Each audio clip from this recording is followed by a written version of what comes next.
This is Michael Flynn. He had a conversation with Johnny Enlow, which is the guy in the top right. Michael Flynn's in the bottom right. Johnny Enlow, if you're unfamiliar, is kind of the linchpin between Christianity and QAnon. And Michael Flynn is almost like the self-proclaimed leader of QAnon to some degree. He is the leader of the white hat military, as they call it, for lack of a better term. He's the leader of the subset of the military that has set out to set things right and all of that other garbage, despite the fact that he's actually a traitor to the country and a convicted traitor to the country and pardoned by Donald Trump and all this other stuff. So anyways, they're about to have a conversation, and QAnon most definitely comes up. So let's give this a listen, see what they have to say for themselves. It is bound to be fascinating. This is on Rumble. It's on the Elijah List Rumble channel with Steve Schultz. That's the guy in the top left there, Steve Schultz. He runs the channel. So yeah, let's give it a listen, see what they have to say. And while we listen to this nutter buttery and wing nuttery, if you will, we're going to play some Pokemon. It's going to be Fire Red. It's actually a ROM hack of Fire Red called Ultraviolet, where I can catch every Pokemon. So anyway, yeah, let's give it a listen, shall we? Well, our greetings to General Flynn. So good to have you back on the program. And Clay Clark, good to have you back as well. Johnny Enlow's helping us. We're going to throw some questions to General Flynn, and I'm very looking forward to this. Clay, do you want to say anything before we get started? Well, I can just say that General Flynn has said consistently over these past couple of years here, mission over ego. He's consistently said those words, but more importantly, he's led by example. Also, General Flynn has been very consistent about talking about the importance of local action making a national impact. And not only has he said that, but he's got involved. He was actually a poll watcher in his own local community. Oh. And the third thing that General Flynn has been doing is he's been really bringing a sense of urgency to what's going on. There was a time for conferences and lighthearted conversations in American history. Ooh, this is the call to action. They're going to try to get people whipped into a blood frenzy and get them all pissed off and riled up and everything, right? Kind of education. And these Reawaken America Tour events have a sense of urgency to them because General Flynn is driving this conversation of we have to pick a side right now as a nation, the Great Reset or the Great Reawakening. And I thank General Flynn for leading by example as well as by teaching verbally, but more importantly, by showing by example. Wow. Well, General Flynn, if I can ask the first question, I think this is our third time having you on the program, and we're very appreciative of your time, very much so. This dude is absolutely messed up, seriously. He is very obviously doing everything he can to, manipulate things and twist it to his advantage. Absolutely disgusting that he does this and that people let him do it. Kind of opening question is, when I started, I've been to the Reawaken tours, but I've been watching it from afar as well. And in my life, Reawaken America Tour is a far-right extremist conference that they hold. Clay Clark there is he's the guy that runs it, okay? And they have Michael Flynn there a lot. They've had, half the videos that I cover on my channels are from Reawaken America Tour because they're so nutty. Well, not half. Probably closer to a 10th at most, but still, there are a lot out there. And Michael Flynn has done everything he could to kind of try to co-opt or take over the tour to the best of his ability. And, Clay Clark kind of allowed it. He let him do it because he's a massive draw. It's kind of like Eric Trump and Michael Flynn are working together now. Anybody who works with Michael Flynn, in my opinion, is a traitor to the United States. Michael Flynn is I believe, considered to be a traitor to the U.S. I don't know if that is the legal designation based on his charge or not. But for all intents and purposes, he's a traitor in my eyes. And anybody who works with him or respects him or talks to him or whatever, they are also traitors. In the last 2 years, I wasn't reawakened. I was awakened. I did not realize how asleep I was. And now, of course, I think I'm awake. But every time I think I'm awake, there's more waking up. That every week is more waking. So my question is, how how much further awake do we need to go? How much of America are still sound asleep? What's your overall picture of that? You know, not for nothing, but when people say that they're like that they woke up, they're woke now. It sounds like they're coming into a cult. Now, I say that about Jehovah's Witnesses because that is actually what it feels like when you leave an oppressive religion behind. When you're walking away from an oppressive system, an oppressive regime that previously controlled every aspect of your life, and now you are walking away from it, it feels like you're waking up, quote unquote. So that term is appropriate in that case. These people are not walking away from an oppressive religion. They're walking into one. So I can't let that go, what they say there about being woke or waking up or whatever else. It's just weird the way that they're using it. If you are walking into a religion and claiming that you're waking up, there's a problem. I actually think, Steve, the number one, we have our priorities are completely misaligned to include the entirety of the Christian community, completely misaligned. And I can speak directly to the Catholic community, but I mean, we have the wrong individual in the papacy in Rome. So that just, and the number one, just in terms of voting bloc in this country, the number one voting bloc in this country are Christians. The number one voting bloc inside of Christians is Catholics. I don't know about that. That does not sound right to me. Don't trust a word out of any of these people's mouths. They have a tendency to just make things up all willy-nilly with no evidence whatsoever. It's possible. I'm not saying it's, unlikely or anything. I'm just saying I don't trust a word out of their mouths, not one. Okay, so just taking a look at this Pew Research study. Pew is really good. I have a 12-inch screen that I'm looking off of, so I have to zoom in here. Okay, baby boomers apparently make up the largest voting bloc, about 72 million. Is this chart right? It's hard to tell. Looks like millennials make up, or they're approaching the biggest voting bloc now. So boomers are the biggest voting bloc, not Christians or evangelicals or whatever. Like, Christians aren't even a voting bloc. There are Christians that vote, but that's very different from Christians being a voting bloc. A voting bloc is a demographic of people who all vote exactly the same way, right down the line, without fail, or nearly without fail. Like, there's the black voting bloc, right?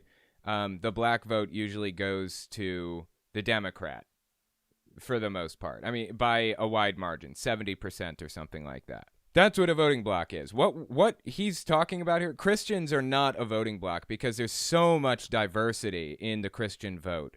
Evangelicals are definitely a voting bloc, but they're not the largest voting bloc by any stretch of the imagination. So, yeah, the guy was just completely full of it. As usual, that doesn't surprise me. This is just a good learning opportunity to make sure that you guys know not to believe a word out of the guy's mouth. Not one word. He is not trustworthy at all. Look up everything. And the Christian community are just completely misaligned, number one. Number two, there are too many, and just watching your show, or watching your intro there, I mean, I'm all for helping people in other countries, but our country is in a perilous position right now. So true. We are. Yeah, again, if you're unfamiliar with like how this works or what his affiliation is with QAnon or whatever, let me just give you a little bit of a primer, because he's getting into it right now by claiming that the country is in like a perilous position or whatever. QAnon makes claims about the white hat military. Basically, in any governmental like power structure or whatever, there's the king or the president or the prime minister or whatever, the leader in general. And the thing that keeps the king or the leader in power is the military. In any power structure, doesn't matter.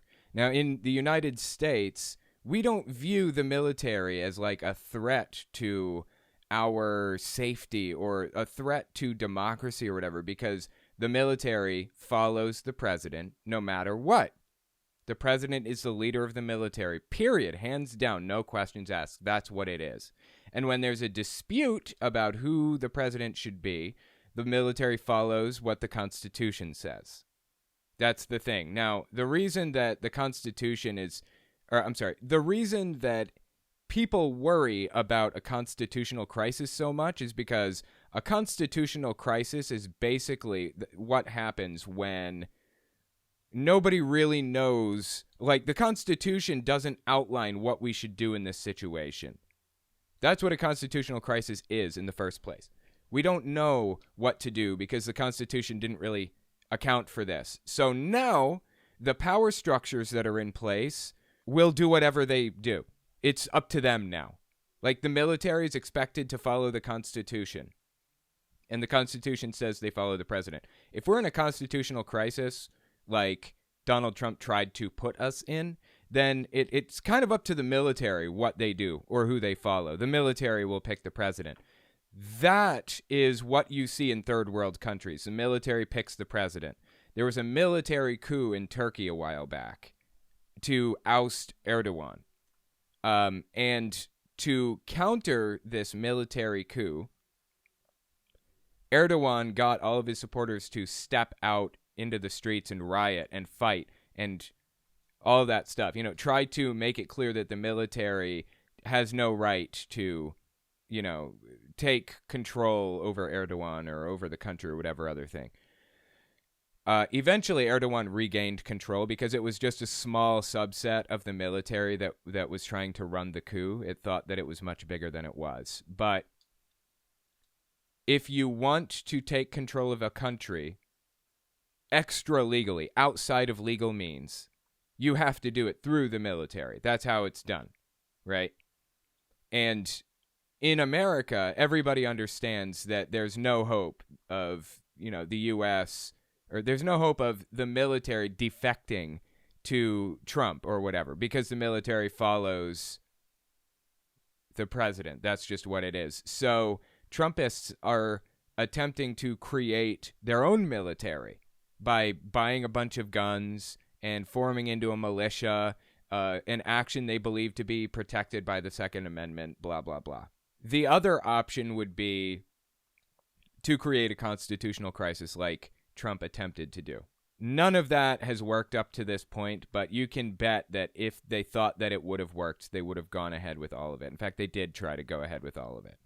So anyways, the idea with QAnon, the reason I'm explaining all of this is because QAnon believes that there is like a subset of the military called the White Hat military that sets out to correct things, to push the needle in the correct direction, which they believe is toward military coup, to hand the presidency back to Donald Trump. They call them the White Hat military because they think that they're trying to correct the situation, basically. And QAnon believes Michael Flynn to be basically the leader of the White Hat military. There is no White Hat military. The military follows the president in the U.S., period. But, you know, they'll tell themselves whatever they need to tell themselves to convince themselves that they're on the winning side or whatever. So, yeah. Anyways, he's about to get into this QAnon stuff, at which point he's probably going to bring up the White Hat military, or somebody is. I'd be willing to bet Johnny Enlow, at the very least, is going to bring up the White Hat military because Johnny Enlow is a full-blown QAnoner. Anyway, let's keep listening to these guys here. We're not in a place where, frankly, I mean, people want to give their money to help build wells in Africa. That's wonderful. I've been to Africa and I know what poverty looks like. I've seen the depravity of humanity up close and personal and lived in those.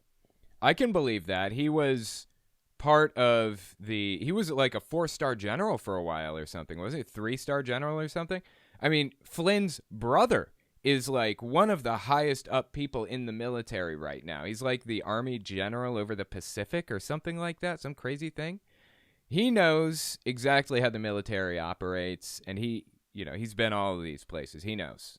He's not stupid. You know, people always say don't attribute malice to that which could be attributed to stupidity. This guy's not stupid.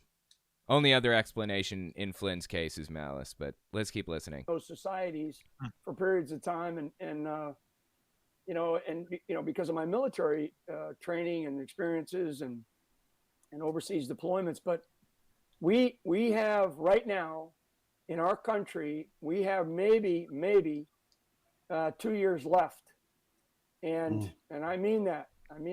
2 years of what left? What's he talking about? He's using coded language right now. He's lightly implying that QAnon is real and that if we don't do something, that everything's going to fall apart and you need to do something now to save this country, blah, blah, blah. He's basically trying to build the U.S. population, the extremists, into their own militia groups, is what he's doing. Because he knows the military will not turn on the president. They will follow the Constitution, and his attempt to create a constitutional crisis failed, so he's going to attempt to take the other route, form out his own militia. Now, I don't think he wants to be close enough to it for it to even be called his militia. I think he wants to stay far away. But he's going to encourage people to step into that role anyways, whether he's the one leading it or not. That I'm not saying that tongue in cheek. I'm not saying that I'm saying that because whoever your audience is, whatever the audiences are out there that will get a video or a read of this show, we need to know that, in this moment in U.S. history, we are 6 days away from the winter solstice, right? I guess, it's either the 21st. So this was on the December 15th, 2022, when this filmed originally, when this released. That's what he's referring to. Like the 21st is the winter solstice. Okay, I don't know what that has to do with anything. The 22nd of December. And, Thomas Paine, wrote about in Common Sense. Thomas Paine is a founding father. Wrote about winter soldiers and summer soldiers, right? And which do you choose to be? And he was considered, although Common Sense is still probably one of the most widely read documents in the history of the world, other than the Bible and maybe a couple of other. What? Common Sense? Okay, is he talking about the thing that Thomas Paine wrote? Thomas Paine, I believe, was a secularist. He was one of the most badassiest of founding fathers. I loved that dude back in the day. I was reading a lot of his stuff, but I don't think that his stuff is widely read as the Bible. What? People don't go to church and sit there and read Thomas Paine literature every day. Hell, I don't think I ever read a single Thomas Paine document in school. The only Thomas Paine documents I ever read were on my own time. What's he talking about here? This dude is so full of it. Every word out of his mouth. Readings. Let me just step back a little here. Listen again. Although Common Sense is still probably one of the most widely read documents in the history of the world, other than the Bible and maybe a couple of other readings, he was considered one of the greatest radicals of the time in our country. Okay. FYI, a radical is somebody who has beliefs that are very outside of the norm, like very outside of what you would expect people to think or believe or feel or whatever. Things that are outside of the Overton window. That's generally how I use the term radical, and that tends to be how others use the term radical as well. Overton window, by the by, is like the window of acceptable public discourse in society. So right now, it is unacceptable to be a communist in political discourse in the United States at the moment. That's outside the Overton window. It is acceptable to be a capitalist. So that is inside the Overton window. Radicals believe things that are outside the Overton window, effectively. That's how I use the term. And I think that's probably how he's using the term here. I use the term extremist to mean somebody who's willing to take violent action to accomplish their goals. Usually a radical who is willing to use violent action to accomplish their goals. That's how I use the phrases. And we are entering a period of winter that is going to, and I'm telling you, physically, never mind spiritually, over these next few months, where we're going to see who the true winter warriors, who the true winter soldiers are, who are going to stand up for America. Notice how he kind of integrates religion and politics seamlessly into each other. Like, we moved from talking about Thomas Paine to talking about how we're in a spiritual war for the country or whatever other nonsense. A seamless intertwining of religion and politics. This is the first step to the destruction of democracy, the demise of democracy. Deeply disturbing to watch, honestly. And we have such filth, such depravity, such corruption inside of Washington, D.C., inside of most of our states' capitals, with very, very few exceptions. And if you can pin me down on any particular state or person who's in a political leadership position, and certainly in the Christian community. And so I'm not going to give people, a glass of hope, even though I am absolutely the eternal optimist. I mean, I have had to be an optimist to have lived and survived the persecution of these last number of years. Okay, he hasn't been persecuted. He's a traitor to the U.S. He set out to deceive people. He set out to take advantage of the structures in society that exist to protect people's rights. He set out to violate the Constitution, and he succeeded in doing so. Of course, he had to pay the price ultimately, but that price was not paid in full because he got out of it. He was pardoned by Donald Trump. Disgusting. Honestly disgusting. Guy wrote me this morning and told me he just finished reading Bill Barr's book, and he read chapter 13, and this is a person I haven't talked to in years, and he said, I just finished reading Bill Barr's book. I specifically had to reread chapter 13 again because I couldn't believe what they've done to you, and I'm so sorry. I'm so sorry for, Okay, let me explain what happened to this guy. He was actually Obama's defense secretary. I'm not sure what role he filled, but Obama, when he came in, told Donald Trump, keep an eye on this guy. He's under investigation secretly, an investigation that goes as high up as the president. Like, nobody knows about this practically, only a very few people, because we believe that he is lying and taking advantage of his position to enrich himself and feeding information to other countries that he's not supposed to be. And he's making money by acting as a representative of the United States without filing the paperwork, without telling anybody that he's doing this stuff. That's what Obama told Trump when he came in. Near the end of Obama's term, Russia invaded Ukraine, or they invaded Crimea, and they did some other stuff that warranted sanctions. So Obama puts sanctions on Russia, and weirdly, Russia didn't respond at all. Oddly, they didn't say a word. I mean, you've seen Russia cry and complain nonstop when they get sanctioned because they invade a sovereign country, right? It's weird for them to not say a single word. So a little investigation reveals that Michael Flynn, through back channels, communicated to Russia that Donald Trump is likely going to win the election. And when he does, he's going to lift those sanctions. So don't say a word. Don't freak out. Don't cause any international incidents or anything. Just wait and see what happens. And sure enough, as soon as Trump got into office, lo and behold, he lifted those sanctions on Russia immediately, practically. So Michael Flynn set out to undermine the authority of the president by going behind his back and telling adversaries that the next guy in line is going to reverse what the previous guy did. He is a traitor to the United States, a traitor. And in my opinion, should sit in prison for the rest of his life. Shouldn't see the light of day ever again. That's the way I see it. So I don't want to hear any of this, oh, they did him wrong garbage. This is nonsense. He is a piece of trash. That I never reached out to you in the past. This was this morning.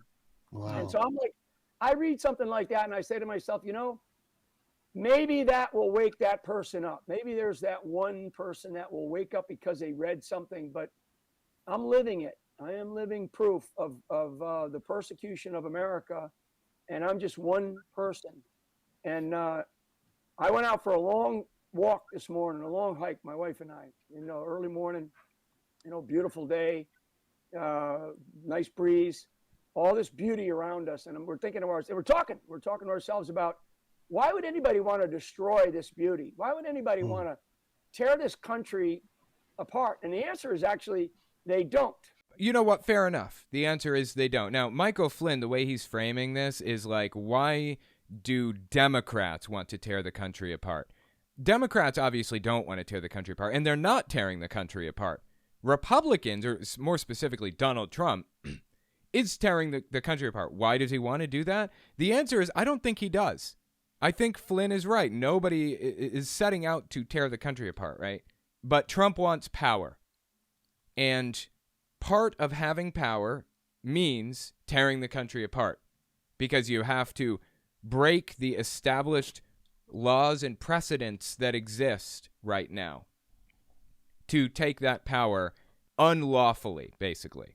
So Trump is going to Trump is going to do everything he can to take power unlawfully, because he failed to do it lawfully. And in the process, he's going to claim that everything is rigged and that the Democrats are trying to set out to blah, blah, blah, blah. And that's going to tear the country apart. What he's doing is tearing the country apart intentionally. He knows that's the direct result, and he's doing it anyways. That's not like his goal. I don't think he cares if the country gets torn in two or not. He wants power. His goal is power. His goal is taking the position back or punishing everybody for not giving him the position. So the goal is taking power. It's just tearing the country in two as a side effect of taking power, basically. But Michael Flynn isn't talking about that right now. Michael Flynn is talking about Democrats tearing the country in two. We're talking to ourselves about, why would anybody want to destroy this beauty? Why would anybody want to tear this country apart? And the answer is actually, they don't. They don't want to tear it apart. They want to own it. They want to own it lock, stock. I find it fascinating that he's saying this about Democrats when this is blatantly, obviously true about Donald Trump. And barrel. They want to own every bit of it. They don't want you to own any bit of it, and they want to control you and control us. And so, frankly, the last redoubt of humanity. Okay, and a redoubt is a place of defense and a place that you can actually prepare from. But the last redoubt of humanity is the United States of America. And okay, the last place that you can prepare from, or the last bastion of civilization, is America. Wow, dude. Listen to the arrogance in this dude. If we do collapse, if we do turn into a Marxist, Nobody is trying to turn the U.S. into a Marxist anything. This is completely made up. Autocracy, I guess, but certainly a Marxist state, which is the direction that we're heading. No, in no stretch of the imagination are we headed toward a Marxist anything at all. Through all this craziness, all this madness of everything from defunding to police, transgenderism, transhumanism, genetic injectionism, I guess you could call it. Genetic injectionism? What? What is he talking about right now? I don't understand. Of course, he's repeating QAnon conspiracy theories. Now, he doesn't like the idea of QAnon, from what I can tell. But he repeats their talking points an awful lot for not liking them. And for being a leader of them, effectively. He's basically a leader. Oh, let's see. Dave Asted D. Punch Drunk, thank you for being a member for 3 months. That's awesome. 255 watching, 30-plus likes. Come on, people. We have our own message to spread. Absolutely. Thank you so much for the message. Yeah, definitely like the stream. You don't have to smash that like button. I know people talk about doing that a lot, but actually gently poking and or caressing would do just fine. Some people prefer their like button gently poked rather than smashed. I don't know how this like button prefers it. I think either works in this case. Up to you guys. Up to you guys. Feel free to do what you think would work best. Will the Christian nationalists take power soon? I don't think so. They're trying desperately to take control. I don't think they're going to be taking... I don't think there's going to be like a direct, like, theocracy put in place in the United States anytime soon. They're going to continue working their people into positions of power, little by little, but they're not going to fully take control anytime soon. That's the way I see it. Okay, sweet.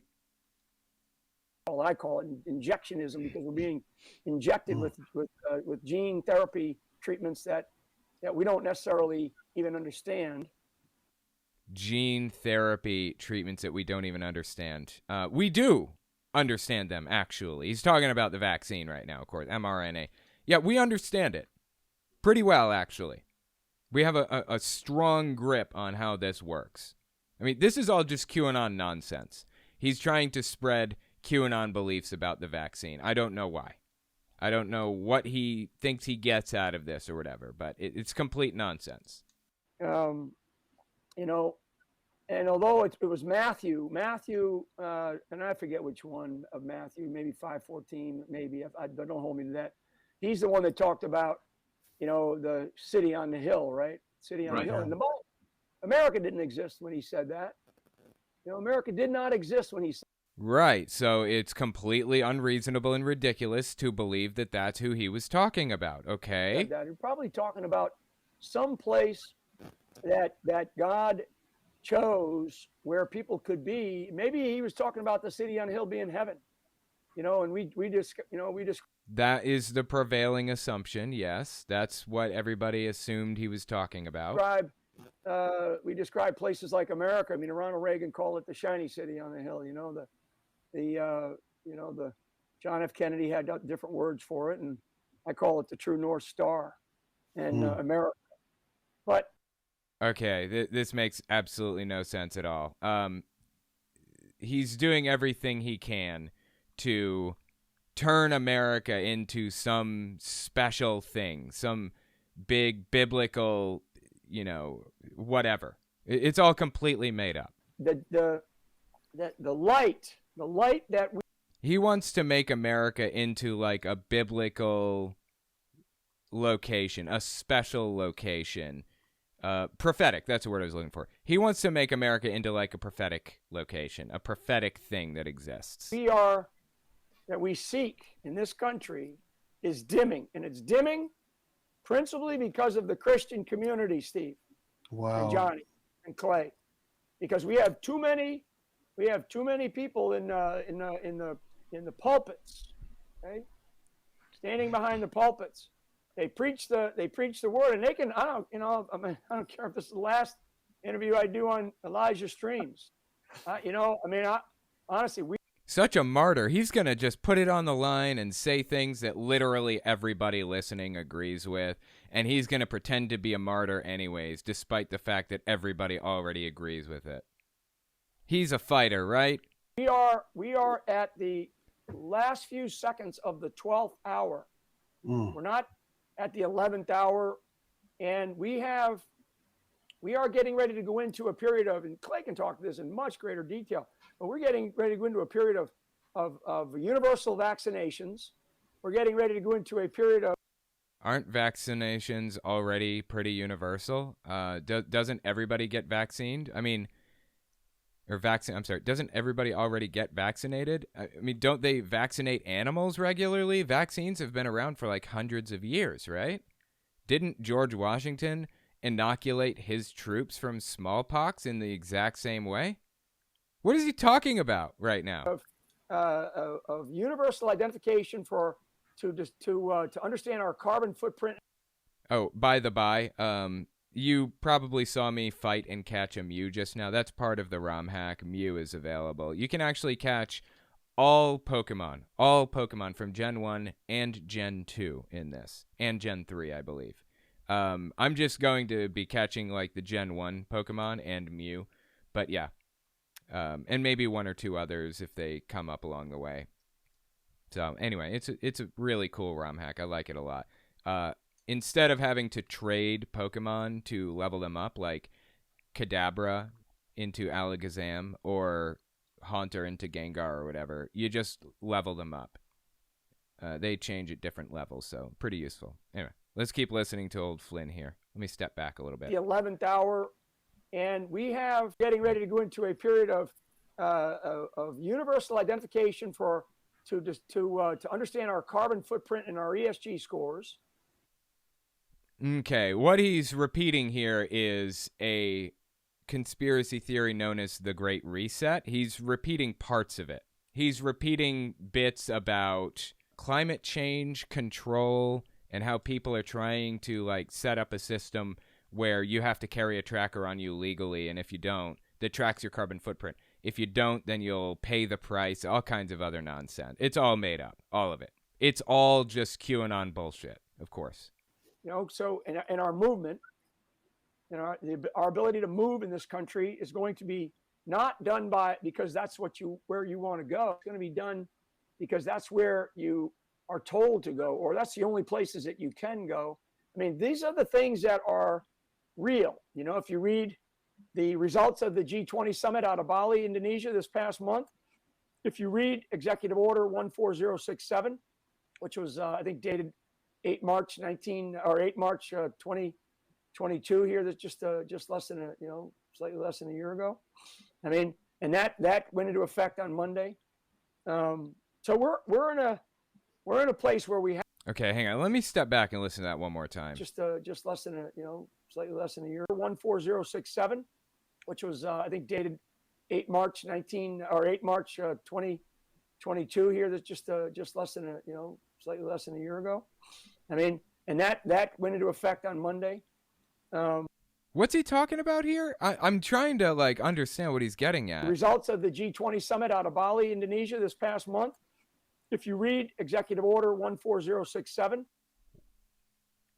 Okay, let's look this up. I'm curious. What's he talking about here? Let me write this down. Hang on. Are real. If you read the results of the G20 summit out of Bali, Indonesia this past month. If you read Executive Order 14067, which was, I think, dated 8 March 2022 here. Yeah, I actually just typed in Executive Order 1, and it came right up. Executive Order 14067, officially titled Ensuring Responsible Development of Digital Assets, was signed on March 9th, 2022, and is the 83rd executive order signed by U.S. President Joe Biden. The telos of the order is to develop digital assets in a responsible manner. What? I don't understand.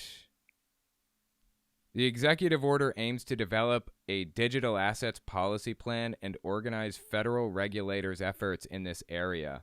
What the hell is a digital asset? What are they referring to here is what I'm wondering. I don't understand. Oh, wait. Okay, hang on. I think this is about cryptocurrency. So it's cryptocurrency regulation, I think.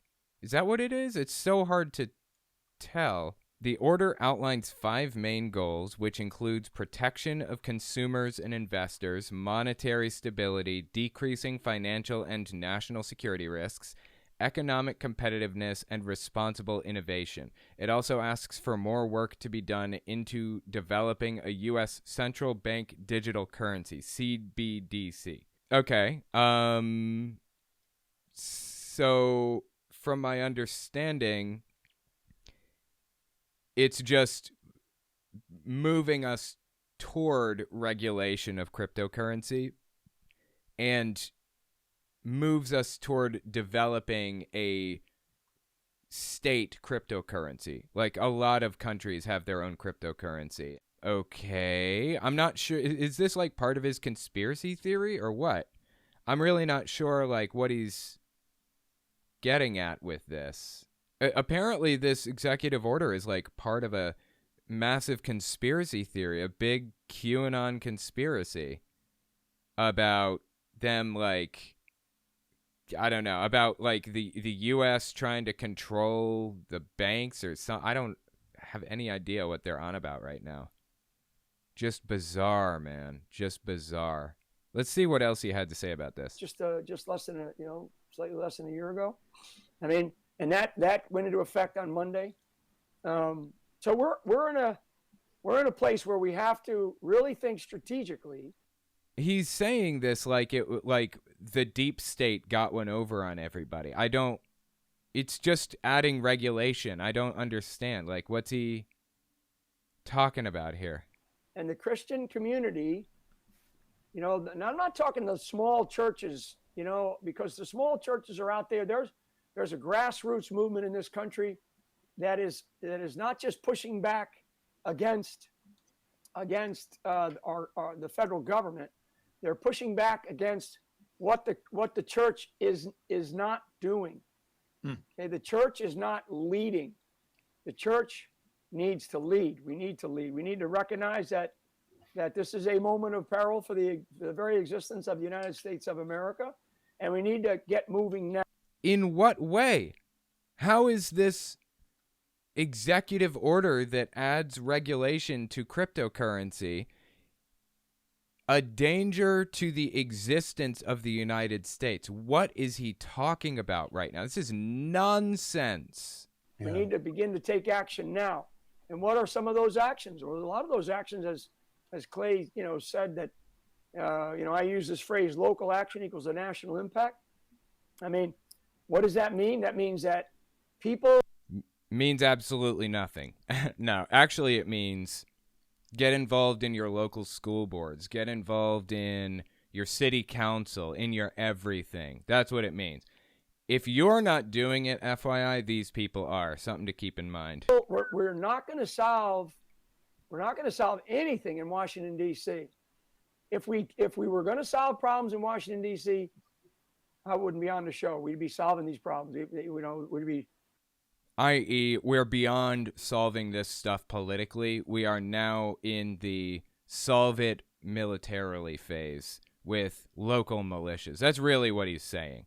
Now, he may be saying you should get involved in local school boards and stuff like that too, but now I think what he's getting at is we need to form local militias, basically, local militia groups. Doing it. Where we're going to solve the problems. We're going to solve them in our local communities, in our local churches. We're going to solve them with local people. We're going to solve.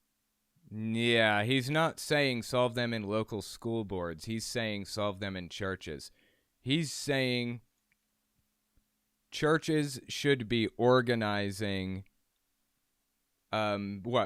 extremist groups, basically. They should be organizing people into militias. That's what he's saying, seems to me. Disturbing stuff, man. This is an ex-general of the United States. Solve them with local leaders.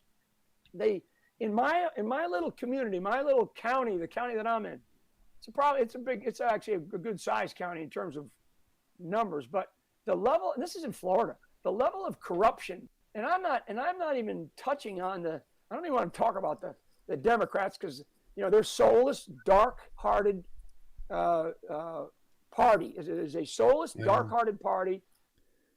This us versus them mentality has gone absolutely too far at this point. They removed God from their platform back in 2012. They did not remove God from their platform, or they didn't. He's framing this as though Democrats are naturally atheistic. Democrats are not atheists. I would love it if they catered more to secularism, but they're still quite religious. Majority of people don't talk about that or don't address it. people that go That's because it's made up. into there are churches that will not address that, and there are people in the Democratic Party that are sitting in the pews. There's probably pastors who pray and talk about all these biblical things that are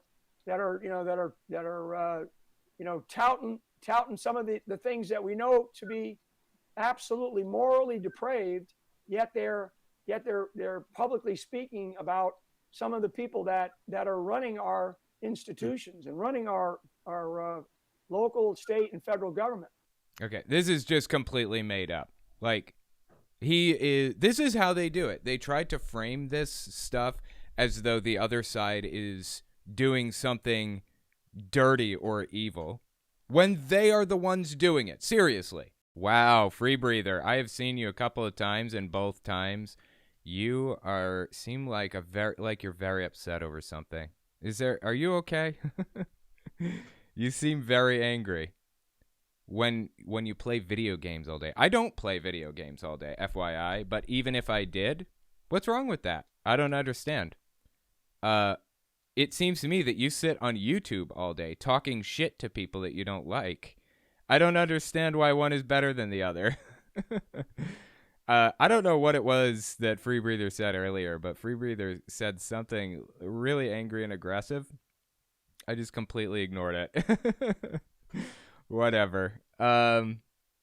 Just chill out, Just chill out, max and relax and all cool and all, and things will work out.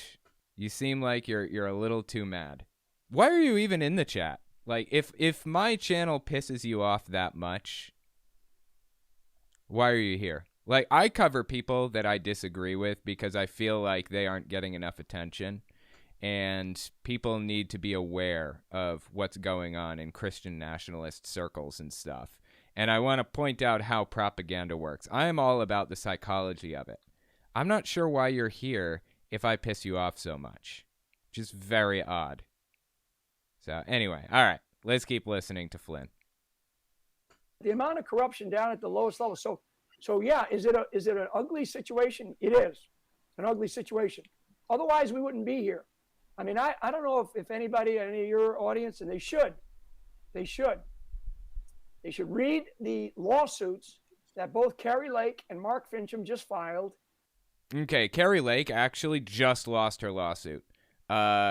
Like just the other day, I think. I'm not sure exactly when. Her lawsuit failed, interestingly enough. So that's good news. I mean, I'm glad that she lost her lawsuit, and apparently she's going to try to appeal, but it's not likely to work. Anyway. In Arizona, they're publicly available. I mean, the incredible levels of criminal behavior. There is no criminal behavior in the lawsuit filed by Carrie Lake. It's completely made up. Right. By people in public office. Now, that's just one county. We have that across the country. We have that in our entire federal election system. We are a republic. We are a constitutional republic. That's true. Okay. I don't know what that has to do with anything, though. The Democrats love to talk about democracy. They love to talk about democracy. You're a danger to democracy. No, what a danger to democracy is to not have a fair and free and transparent election system. We're a republic. We do have a fair, free, and transparent election system, or we're trying to have that. See, this is the strategy. This is the strategy with the right, particularly with Michael Flynn. Take an accusation that's being leveled at you, and just flip it around like a mirror and point it at the other person. I'm not the one destroying democracy. You're the one destroying democracy. That's all I've got for you. If you like what I do and you want to see me continue to do it, check me out on Patreon.